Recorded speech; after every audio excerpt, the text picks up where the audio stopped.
Hello दोस्तों, शिक्षा with Rupa channel में आप सभी का स्वागत है। अगर तैयारी 4 के आप स्टूडेंट हैं और सिलेक्शन लेना चाहते हैं तो ये सिलेक्शन सीरीज़ आपके लिए है। इससे पहले तैयारी 1 के हमने PYQ किए थे 20 क्वेश्चन साइंस के, और आज उससे आगे तैयारी 1 के ही हम 30 क्वेश्चन GS के कंप्लीट करेंगे। साथ ही में उससे जुड़े हुए अदर फैक्ट्स भी जानेंगे।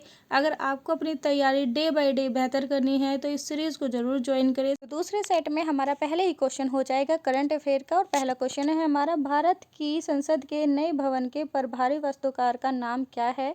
और इसका सही आंसर हो जाएगा हमारा पद्मश्री विमल पटेल जी। ये हमारा करंट अफेयर का क्वेश्चन था। इसी के साथ 2019 में विमल पटेल जी को आर्किटेक्चर क्षेत्र में असाधारण काम करने के लिए राष्ट्रीय पुरस्कार पद्मश्री से सम्मानित किया गया। इसी के साथ संसद के हमारे कुछ क्वेश्चन बनते हैं, उनको भी पढ़ना जरूरी है। जैसे कि नई संसद भवन की शिला रखी थी प्रधानमंत्री श्री नरेंद्र मोदी जी ने 10 दिसंबर 2020 को। उन्होंने ही 28 मई 2023 को उद्घाटन भी किया। नई संसद भवन में 3 प्रवेश भवन है, जिसमें पहला है हमारा ज्ञान द्वार, दूसरा है हमारा शक्ति द्वार और तीसरा है हमारा कर्म द्वार। इसी के साथ लोकसभा की यहाँ पर कुल सीटें हो जाएंगी 888, और राज्यसभा की सीटों की बात करते हैं तो 384 इसके अंदर सीटें हैं। तो ये भी आपको याद रखना है। नेक्स्ट क्वेश्चन पर चलते हैं। तो अगला क्वेश्चन हमारा यहाँ पर है, केवल संविधान सभा के सदस्य के चुनाव में भाग लेने वाले भारत की वयस्क आबादी के मतदाताओं का प्रभारी प्रतिशत कितना है? तो यहाँ पर इसका आंसर हो जाएगा 10 से 15%। तो यहाँ पर बात करते हैं, ये बी पॉलिटी का हमारा क्वेश्चन है, भारतीय संविधान सभा के सदस्य के चुनाव में जो भाग लेने वाले भारत के वयस्क आबादी का मतदान 10 से 15% था। संविधान सभा की जो पहली बैठक हुई थी 9 दिसंबर 1946 को नई दिल्ली के अंदर की गई थी, और उस समय अस्थायी सदस्य चुने गए थे अध्यक्ष के रूप में डॉक्टर सचिदानंद सिन्हा जी को। 2 दिन बाद दूसरी बैठक हुई थी 11 दिसंबर 1946 को, और उस समय स्थायी अध्यक्ष चुन लिए गए थे डॉक्टर राजेंद्र प्रसाद जी को, और यही ही भारत के पहले राष्ट्रपति भी बने थे। संवैधानिक सलाहकार के रूप में BN राव जी को नियुक्त किया गया था। तो पॉलिटी के क्वेश्चन यहाँ आपको देखने के लिए मिलेंगे, तो अच्छे से आपको पॉलिटी कवर करनी है। फिर से हमारा करंट अफेयर का क्वेश्चन आ जाता है, किस राज्य ने अप्रैल 2023 में ट्रांसजेंडर समुदाय को OBC का दर्जा दिया? और इस क्वेश्चन का जो हमारा करेक्ट आंसर है, मध्य प्रदेश सरकार ने अप्रैल के अंदर 2023 में ट्रांसजेंडर को OBC का दर्जा दे दिया है, और ये अधिनियम है 1995 का। उसी के साथ सितंबर 2023 में ही झारखंड सरकार ने ट्रांसजेंडर समुदाय को सामाजिक सुरक्षा प्रदान करने के उद्देश्य से राज्य की पेंशन योजना में शामिल किया। तो ये भी आपका करंट अफेयर का क्वेश्चन है। तो दोस्तों, आपको अपनी करंट अफेयर अच्छे से करनी है। एग्जाम से कम 6 महीने पहले करंट अफेयर करनी होगी, और उस समय कुछ ऐसा जैसे कोई नई हमारे स्टैचू बना है, राज्य में कुछ नया पुल बना है, तो इस तरह के क्वेश्चन खासकर आपको याद करने होंगे। नेक्स्ट आपको यहाँ पर इतिहास से क्वेश्चन देखने के लिए मिलेगा, दिल्ली सल्तनत तुगलक वंश से। तो क्वेश्चन है हमारा, मोहम्मद बिन तुगलक के शासनकाल में भारत आए प्रसिद्ध मुस्लिम खोजकर्ता इब्न बतूता किस देश के थे? तो इसका सही आंसर हो जाएगा वो मोरक्को देश के थे, और ये अफ्रीका के अंदर आता है। चलिए बात करते हैं इस क्वेश्चन के बारे में। सल्तनत कालीन तुगलक वंशीय शासक जो मोहम्मद बिन तुगलक थे, उनके शासनकाल में एक प्रसिद्ध खोजकर्ता प्लस यात्री इब्न बतूता अफ्रीका के मोरक्को के निवासी थे, और वह मध्य एशिया के मार्ग से होते हुए भारत के सिंध में प्रांत के अंदर 1333 में पहुंचे। मोहम्मद बिन तुगलक का जो टाइम पीरियड है 1325 से 1351 के बीच, इब्न बतूता को दिल्ली का काजी या जज भी नियुक्त किया था। ये किसने किया था? मोहम्मद बिन तुगलक ने। नेक्स्ट क्वेश्चन हमारा है फिर से करंट अफेयर का, और हाल ही में भारत का पहला स्टे रेल पुल बनाया गया है। तो इस समय अभी स्टैटिक जीके का क्वेश्चन बन चुका है, और इसका सही आंसर हो जाएगा जम्मू कश्मीर। तो एक केंद्र शासित प्रदेश है, इसके बारे में पढ़ते हैं।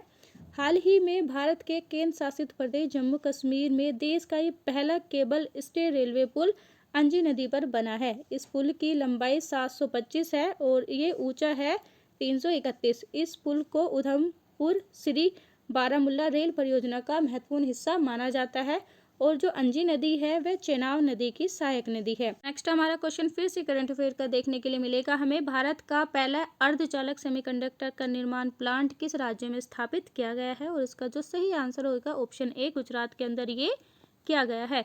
जैसे कि भारत का ये पहला अर्धचालक निर्माण प्लांट जो है गुजरात के मोरबी जिले में स्थापित किया गया है। इसको स्थापित करने वाला है टाटा ग्रुप और इजरायली की समझौते कंपनी के साथ समझौता करके ये किया गया है। सेमीकंडक्टर उन पदार्थ को बोलते हैं जिनकी विद्युत चालकता चालकों में तो कम किंतु अचालकों में अधिक होती है। 1917 में चंपारण सत्याग्रह के दौरान भारत के गांधी जीवन पर पहले ज्ञात प्रयास के पीछे कौन था, और इसका आंसर हमारा क्या हो जाएगा, इरविन। तो इस समय जो हमारे सत्याग्रह आंदोलन थे, राष्ट्रीय आंदोलन थे, बीपीएससी के लिए मोस्ट इंपोर्टेंट है और बहुत सारे क्वेश्चन यहाँ से वो पूछता है, इसलिए आपको ये राष्ट्रीय आंदोलन बिल्कुल भी मिस नहीं करने हैं अगर टीआरई 4 क्रैक करना है। इसके बारे में हम जानते हैं। नेक्स्ट क्वेश्चन हमारा है करंट अफेयर का, निम्नलिखित में से कौन सा देश हाल ही में जो गठित हुआ है I2U2 ग्रुपिंग का सदस्य है। तो इसका आंसर हमारा क्या हो जाएगा, ऑप्शन डी, उपयुक्त में से एक से अधिक, क्योंकि इस ग्रुपिंग का सदस्य भारत भी है, इजराइल भी है और यूएई भी है। उसी के साथ जो फोर्थ है वो यूएसए देश है। इसका गठन हाल ही में हुआ है अक्टूबर 2021 के अंदर, और इस ग्रुप का सेकंड नाम जो हम जानते हैं वेस्ट एशियन क्वाड भी इसको कहा जाता है। तो इसका जो ये नाम है West Asian Quad most important है, आपको याद रखना है। तो 17 मार्च 2023 को अंतर्राष्ट्रीय आपराधिक न्यायालय ICC ने किसके विरुद्ध गिरफ्तारी वारंट जारी किया है। तो यहाँ पर ऑप्शन हो जाएगा रशियन प्रेसिडेंट व्लादिमीर पुतिन के खिलाफ किया है। तो वारंट के जारी होने के पीछे कारण है यूक्रेन में नियंत्रण वाले क्षेत्रों में बच्चों को रूसी संघ और गैर कानूनी रूप से निर्वासित करना या फिर स्थानांतरित करना। इसी के साथ यहाँ पर जुलाई 2002 में गठित ICC का मुख्यालय हैग नीदरलैंड के अंदर है। नेक्स्ट क्वेश्चन की यहाँ पर हम बात करेंगे, ये भी हमारा करंट अफेयर का क्वेश्चन है। तृतीय भारत प्रांत द्वीपीय सहयोग मंच शिखर सम्मेलन आयोजित हुआ है, जिसको option A Papua New Guinea. अब इसके बारे में जानते हैं हम। यहाँ पर IPICC शिखर सम्मेलन का आयोजन मई में 2023 में पपुआ न्यू गिनी की राजधानी पोर्ट मोरबी में किया गया था। नागरिक पुरस्कार grand captain of the order of honour से भारत के प्रधानमंत्री जी को सम्मानित किया गया था। रोवन विल्स किस शहर के पहले अश्वेत मुख्य न्यायाधीश नियुक्त हुए हैं। ऑप्शन सी न्यूयॉर्क के। अब इसके बारे में जानते हैं। रोवन विल्स अमेरिका के न्यूयॉर्क शहर की सीनेट द्वारा भारत के पहले अश्वेत न्यायाधीश के तौर पर नियुक्त किए गए हैं। तो नेक्स्ट हमारा क्वेश्चन है, निम्नलिखित में से किस देश की संसदीय समिति ने हाल ही में सिफारिश की कि भारत को नाटो प्लस समूह का हिस्सा बनाया जाना चाहिए, जिसका सही आंसर हमारा हो जाएगा ऑप्शन बी, यूएसए ने इसकी सिफारिश की है। अब बात करते हैं संयुक्त राष्ट्र अमेरिका की सदस्य कमेटी ने मई 2023 में भारत को नाटो प्लस समूह में शामिल करने की सिफारिश की। नाटो वर्ष 1949 में गठन किया गया था। नाटो की फुल फॉर्म होती है नॉर्थ अटलांटिक ट्रीटी ऑर्गेनाइजेशन, एक रक्षा गठबंधन है। इसमें अमेरिका है, कनाडा है, ब्रिटेन सहित 31 देश शामिल है। हाल ही में फिनलैंड को भी इसमें शामिल कर लिया गया है। नेक्स्ट क्वेश्चन हमारा है, हाल ही में अंतर्राष्ट्रीय बुकर पुरस्कार 2023 दिया गया है। ऑप्शन ए जॉर्ज गोप्सो-दिनोव को। ना उनकी है टाइम सेटल के लिए ये बुकर पुरस्कार दिया गया है। 2022 के अंदर भारतीय लेखिका गीतांजलि श्री को उपन्यास उनकी है रेत समाधि के लिए भी यह पुरस्कार प्रदान किया गया था। नेक्स्ट यहाँ पर हमारा फिर से क्वेश्चन है, ट्विटर के नए मुख्य कार्यकर्ता CEO कौन है। तो लिंडा याकनिनो, ऑप्शन बी करेक्ट हो जाएगा। ये वही है, इसको बस इसका साइन बदल दिया गया है, एक्स कर दिया गया है किसका, ट्विटर का। पहले उड़ती हुई चिड़िया थी, अब इसका साइन क्या हो चुका है, नेक्स्ट। अब हमारे यहाँ पर क्वेश्चन है, भारत की 2011 की जनगणना के अनुसार बिहार की कुल महिला साक्षरता दर कितनी है। हमारा ऑप्शन ई हो जाएगा, इनमें से कोई नहीं, क्योंकि वर्ष 2011 की जनगणना आंकड़ों के अनुसार बिहार राज्य की कुल महिला साक्षरता दर 51.5% है, जबकि पुरुषों की साक्षरता दर 71.2% है और राज्य की कुल साक्षरता दर 61.80% है। सर्वाधिक साक्षर दर वाला राज्य कौन सा है, केरल, जिसकी साक्षरता दर 94 है। लक्षद्वीप हमारा केंद्र शासित प्रदेश है, 91.8 है। मिजोरम है, फिर इसके बाद गोवा है। भारत की साक्षर दर की बात करें हैं तो 74.04 है। वहीं पुरुषों की यहाँ पर 82.14% है और महिला की बात करें तो 65.46% है। नेक्स्ट हमारा यहाँ पर क्वेश्चन है, सुभद्रा देवी जिनको 2023 में पद्मश्री पुरस्कार से सम्मानित किया गया का पेपर मेसी कलाकार के रूप में उनको जाना जाता है। बिहार के मधुबनी जिले की निवासी सुभद्रा देवी 87 ईयर की है। पेपर मेसी कला के क्षेत्र में उत्कृष्ट योगदान के लिए उन्हें 2023 में पद्मश्री से सम्मानित किया गया है। नेक्स्ट क्वेश्चन है हमारा, छोटा नागपुर क्षेत्र मुंडा और संथाल निम्नलिखित में से किस पेड़ की पूजा करते हैं? तो इसका सही आंसर हो जाएगा कदम पेड़ की वो पूजा करते हैं। इसी के साथ जैसे छोटा नागपुर के पठारी क्षेत्र के निवासी मुंडा और संथाल दोनों जनजाति हैं और वे कदम तथा महुआ वृक्षों की पूजा करते हैं। सरहुल त्योहार संथाल जनजाति द्वारा मनाया जाता है। निम्नलिखित में से किसकी खेती जायद के मौसम में की जाती है? तो ऑप्शन डी, उपयुक्त में से एक से अधिक। क्यों? क्योंकि भारत के जायद मौसम में उगाई जाने प्रमुख फसलें खरबूजा, तरबूजा, खीरा, ककड़ी, मूंग, जूट, तोई, भिंडी आदि है और जायद की फसलें मार्च में बोई जाती है तथा जून में इनको काट लिया जाता है। भारत में 3 खेती होती है, 3 मौसम में, जैसे रबी, खरीफ और जायद। रबी की फसलें शीत मौसम से अक्टूबर से दिसंबर के बीच में बोई जाती है और ग्रीष्म ऋतु के प्रारंभ में काट ली जाती है। ये फसलें लिखी है गेहूं, जौ, मटर, चना। नेक्स्ट क्वेश्चन की बात करते हैं, तो भूकंप के संबंध में निम्नलिखित में से कौन सा कथन यहाँ पर सत्य है? तो यहाँ पर हमारा जो ऑप्शन बी और सी सही है, ऑप्शन डी यहाँ पर गलत है, तो ऑप्शन यहाँ पर हमारा डी सही हो जाएगा, जो उपयुक्त में एक से अधिक है। तो क्योंकि अभी इसके बारे में जानते हैं भूकंप के बारे में। भूकंप के तरंग के धरातल पर जहाँ से उद्गम केंद्र से ऊपर उठता है तो उसे अभिकेंद्र कहते हैं। भूकंप के भविष्यवाणी के अध्ययन के लिए जानवर के व्यवहार का हम अध्ययन करते हैं, जिससे स्थानीय जनजाति द्वारा अपनाया जाता था। अब इसके लिए यहाँ पर 3 जैसे प्राथमिक तरंगे होती है, अनुदैर्ध्य तरंगे होती है, जिन्हें पी तरंग कहा जाता है। ये सबसे पहले धरातल पर पहुँचती है। एस तरंगों की तुलना में पी तरंगे 66% अधिक तीव्र होती है। दूसरी तरंग हमारी होती है एस तरंग, ये केवल ठोस माध्यम में चलती हैं। तीसरी तरंग हमारी होती है धरातलीय तरंग एल, ये सबसे अधिक प्रभावी होती है और सबसे लंबा मार्ग ये तय करती है। तो ये तीनों तरंगों का आपको याद करना है। नेक्स्ट हमारा यहाँ पर क्वेश्चन है, निम्नलिखित में से कौन सा कथन उत्तरी अमेरिका महाद्वीप की लेक सुपीरियर के संबंध में सत्य है? तो इस क्वेश्चन का हमारा आंसर ऑप्शन डी हो जाएगा और इसके बारे में हम जानते हैं। सुपीरियर झील उत्तर अमेरिका महाद्वीप, कनाडा और संयुक्त राष्ट्र अमेरिका के मध्य भौगोलिक सीमा बनाती है।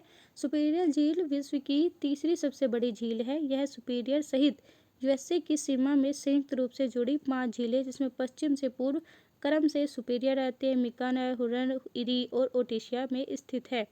नेक्स्ट यहाँ पर हमारा क्वेश्चन है, आकार और माप में समानता के कारण किस ग्रह को पृथ्वी का जुड़वा ग्रह माना जाता है? और ये हमारा किसका क्वेश्चन हो जाता है? फिजिक्स का क्वेश्चन, और इसका सही आंसर हो जाएगा शुक्र ग्रह को जो पृथ्वी है उसका जुड़वा ग्रह माना जाता है। यहाँ पर आकार और माप की समानता में शुक्र को पृथ्वी की जुड़वा ग्रह माना जाता है। इसको सांझ का तारा या फिर भोर का तारा भी कहते हैं। शुक्र के वायुमंडल में CO2 की उपस्थिति 40 से 45% है। शुक्र और बुध ग्रह के कोई भी उपग्रह नहीं है। तो ये मोस्ट इंपोर्टेंट क्वेश्चन है, पूछा जाता है अलग से ही। कौन से वे 2 ग्रह हैं जिसका कोई भी उपग्रह नहीं है? तो आंसर हो जाएगा शुक्र और बुध। शुक्र पूर्व से पश्चिमी दिशा की ओर सूर्य की परिक्रमा लगाता है और 225 दिन में ये पूरी कर लेता है। चलिए नेक्स्ट क्वेश्चन की बात करते हैं। निम्नलिखित में से कौन सा देश अमेजन नदी बेसिन का एक हिस्सा है? इसका सही आंसर हो जाएगा हमारा ऑप्शन सी, वेनेजुला। अब यहाँ पे बात करेंगे, जो अमेजन नदी विश्व की सर्वाधिक विस्तृत व द्वितीय सबसे लंबी नदी है। यह दक्षिण अमेरिका महाद्वीप में एंडीज पर्वत से निकलकर नदी दक्षिण अमेरिका के देश पेरू, ब्राजील, बोलिविया, इंडोवेर, कोलंबिया, वेनेजुला, गुआना, सूरीनाम से होकर प्रवाहित होकर अटलांटिक महासागर में जाकर गिरती है। नेक्स्ट क्वेश्चन है हमारा यहाँ पर, निम्नलिखित में से कौन सा विकल्प पृथ्वी की सतह से शुरू होकर वायुमंडल की परतों का सही क्रम है? तो इसका ऑप्शन ए ही यहाँ पर सही हो जाएगा। पहला हमारा शोभ मंडल आएगा, दूसरा हमारा सप्ताह मंडल आएगा, तीसरा मध्य मंडल आएगा, चौथा हमारा ताप मंडल और 5वां हमारा वायुमंडल। सप्ताह मंडल में ही हमारी ओजोन परत पाई जाती है और इसी के अंदर यहाँ पर हमारे प्लेन भी उड़ाए जाते हैं। नेक्स्ट क्वेश्चन है, स्थानांतरशील कृषि के स्थानीय नाम और संबंध में कौन सा युग्म सही है? आएगा हमारा ऑप्शन सी, लद्दाख और मलेशिया। ठीक है, अब इसके बारे में जानते हैं। जैसे स्थानांतरशील या फिर झूम कृषि को मलेशिया और जवाला में लद्दाख नाम से भी जाना जाता है। श्रीलंका में इसको चेना नाम से जाना जाता है। मेक्सिको में इसको मिल्पा नाम या कोनूर या कोमिरे के नाम से जाना जाता है। थाईलैंड में इसको तमराई नाम से जानते हैं। म्यांमार में तुंगिया, कांगो में इसे मोसैन आदि नामों से जाना जाता है। जैसे वेवर, उरधाई, बुलंदखंड, यहाँ पर दीपा बस्तर जिला में, और इसी के साथ बतरा दक्षिण पूर्वी राजस्थान के अंदर जाना जाता है। चलिए बात करते हैं अगले क्वेश्चन की। यदि ग्रीनविच में दोपहर के 12 बजे हैं तो ग्रीनविच के 30 डिग्री पूर्व में क्या समय हो रहा होगा? का ऑप्शन ए 2 बज रहे होंगे क्योंकि यह 2 घंटे आगे चलता है। बात करते हैं यहाँ पर ग्रीनविच देशांतर रेखा को 0 डिग्री देशांतर या फिर अंतर्राष्ट्रीय समय सीमा भी रेखा भी कहा जाता है। पृथ्वी के उत्तर दक्षिण ध्रुवों की जुड़ती हुई लंदन के पास यह ग्रीनविच शहर से गुजरती है। ग्रीनविच देशांतर 1 डिग्री पूर्व बढ़ने पर 4 मिनट बढ़ता है और 1 डिग्री पश्चिम जाने पर 4 मिनट से घटता है। मतलब अगर आप इधर जाएंगे तो 4 मिनट आपके आगे चलेंगे, अगर आप पश्चिम में जाएंगे तो 4 मिनट आपके माइनस होंगे। ठीक है, तो इसी तरह से अगर हम बात करते हैं 4 मिनट हमारे कितने दिए गए थे 30 डिग्री, तो गुणा करा हमारे कितना आ गया 120 मिनट। अब हम किसकी तरफ जा रहे हैं यहाँ पर? पूर्व की तरफ, तो हमारे 2 घंटे क्या हो गए प्लस। ठीक है, तो इस तरह से करना। अगर वहीं पर पश्चिम में जाना होता है तो हमारे क्या हो जाते 2 घंटे कम हो जाते। इस तरह से आपको ये क्वेश्चन याद रखना है। नेक्स्ट, महासागरीय पर्पटी के मुख्य खनिज का क्या घटक है? हमारा ऑप्शन सी सिलिका और मैग्नीशियम। यहाँ पर बात करते हैं किसी महासागर के ऊपरी परत को महासागर भूपर्पटी भी कहते हैं। महासागरीय पर्पटी में पाए जाने वाले मुख्य खनिज घटक सिलिका तथा मैग्नीशियम है और इसकी मोटाई 5 से 10 किलोमीटर तक पाई जाती है। यह कांतिक चट्टानों का एक रूप है। नेक्स्ट क्वेश्चन की बात करते हैं, निम्नलिखित में से कौन सा मल्चिंग शब्द की व्याख्या करता है? ए सही हो जाएगा। फसलों के बीच खाली जमीन को पुआल जैसे जैविक पदार्थ की परत से ढकना ही मल्चिंग आपका कहलाता है, या पुआल जैसे जैविक पदार्थ से ढकने की प्रक्रिया को मल्चिंग कहते हैं। जिन पदार्थों से इसे ढका जाता है उसे मल्च कहते हैं। चलिए अगले क्वेश्चन पे आते हैं हम अपने। भारत के खनिज तेल पेट्रोलियम उत्पादक क्षेत्र, इसकी अवस्थिति का सही क्रम क्या है? तो सही आंसर आपका हो जाएगा इसका ऑप्शन डी, 1 से अधिक। चलिए बात करते हैं कैसे। तो भारत में के जो प्रमुख पेट्रोलियम खनिज तेल उत्पादक क्षेत्र है, जैसे सुमा घाटी है, डिबगोई है, नरकटियार है, हुंगरीजन मोरगन क्षेत्र असम में है, वहीं लुनेर, अलंकेश, ओलायद, ढोकला, महसाना, कलोल क्षेत्र ये गुजरात में है, और मंगला क्षेत्र राजस्थान के अंदर है। कृष्णा गोदावरी बेसिन क्षेत्र आंध्र प्रदेश में है, जो प्राकृतिक गैस का भारत में पर्याप्त सबसे बड़ा भंडार पाया जाता है। तो ये नेक्स्ट हमारा क्वेश्चन क्या हो जाएगा, ये हमारा किससे है? पॉलिटी से रिलेटेड है। जवाहरलाल नेहरू की अस्थायी सरकार में श्रम मंत्री कौन थे? तो इसका क्वेश्चन का हमारा आंसर सही हो जाएगा ऑप्शन जगजीवन राम जी, ये भी बिहार के रहने वाले थे।